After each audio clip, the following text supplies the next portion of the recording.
in true Soviet style, they're creating like a Potemkin version of San Francisco, where they're going to bulldoze and get rid of all the dead people and the homeless, drug addicts, and all the rest, and they hose out the human waste and try to beautify the city while this man is visiting to sort of showcase the greatness that was America, or that is America. I think if you're well informed, if you're even reasonably with it, and you think these things through and you understand what is taking place, the problem is not a cognitive problem.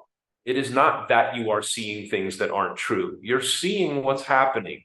And thank God still for whatever free press and sort of free speech exists on the internet, because we're still able to share enough information. I don't know they're going to be able to be shut down. I mean, it will take, back to Friedrich Hayek, it will take tremendous measures of force and threat of force, of coercion, to require people to shut up and obey. And we've seen enough of this now the last 3 years plus, but especially since, the COVID years began, where it's really a question how the genie is going to get put back in the bottle. The internet is very, very inconvenient for people who run our institutions. It is very difficult to continue lying to all the people all the time and to get away with it. And so that highways are burning. That San Francisco is being washed out, like the dirty sewer that it's become, in order for the Chinese premier to visit, and that we're going to now essentially, the lie that is being told, as a result of how bad things have gotten, and the scramble now to try to make things look good, just like the Soviets did when dopey Westerners would visit Russia and the Soviet Union.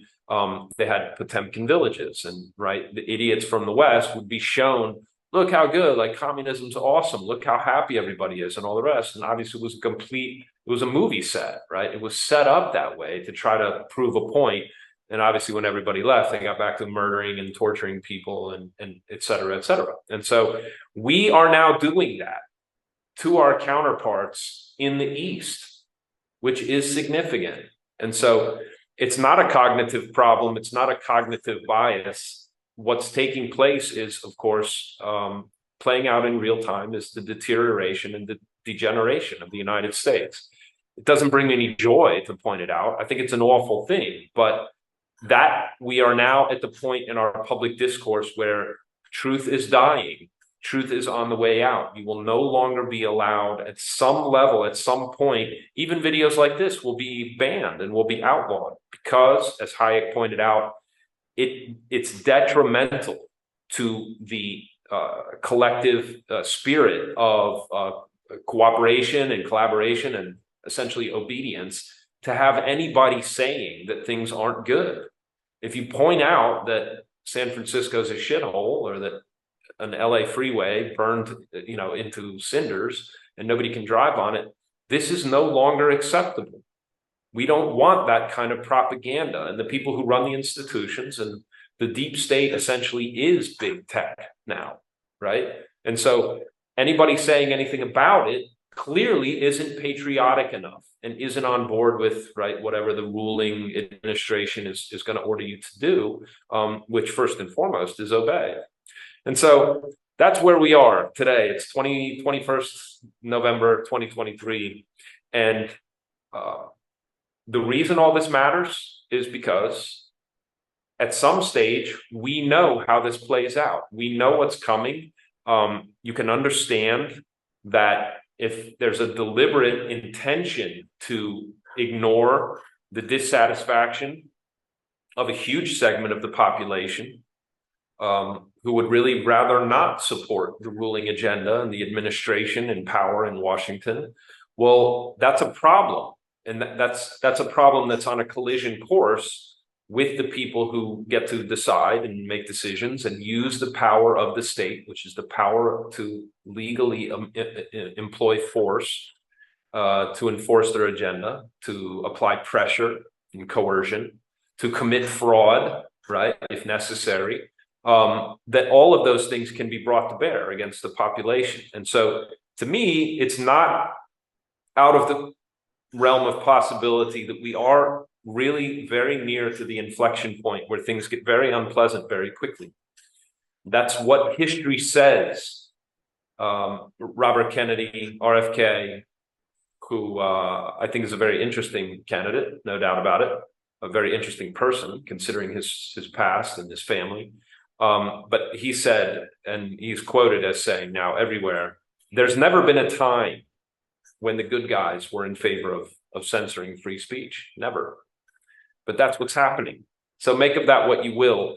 But if you want good straight talk, Expat Files Radio is where you're going to get it. I try to bring you the kind of inconvenient truths that still matter. But more than that, we're focused on solutions. You know, people who want to continue to live free with dignity and hold on to the possessions that you've worked hard to accumulate, to the wealth that you've built throughout your lifetime.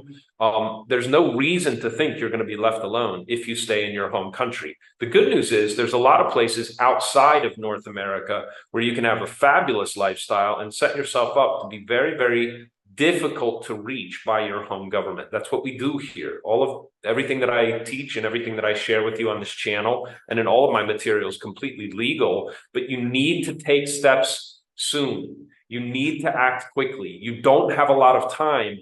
Judging by what's happening and judging by how the elite and places like the New York Times are commenting on what's happening, and hey, you know, that your dissatisfaction is really just a figment of your imagination. Stop bitching and get with the program, and let's all get back to being good Americans, right? Or whatever the message they're trying to portray, obviously is going to fail, and it's going to fail spectacularly because it's not true.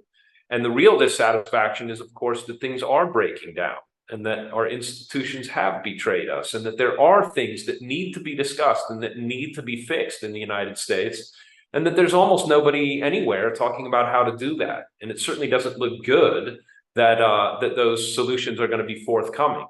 And so in the meantime, my recommendation to you is set yourself up offshore. We can help you very quickly. It does not take a lot to put distance between yourself and your home government physically, or at least create an escape plan that allows you to get out of town, and most importantly, to put your money and your wealth and your assets out of the reach of your home government. There's easy ways to do this. Contact me at the link below. You can click the link that says, click here for your free 15-minute strategy session. I'm happy to talk to you personally and to share with you my decades of experience in bringing people this kind of offshore, globalized kind of lifestyle that really does enhance your freedom. That's most important at this cycle in the degeneration of the U.S. empire. That's enough out of me. If you like the channel, please subscribe and send me a comment. Let me know what you want me to talk about. I like to talk about the various parts of Latin America. I'm really a specialist in Latin American locations. So I'm happy to talk to you about what's going on in Central and South America based on my experience and my network. That's it. I'll be back with much more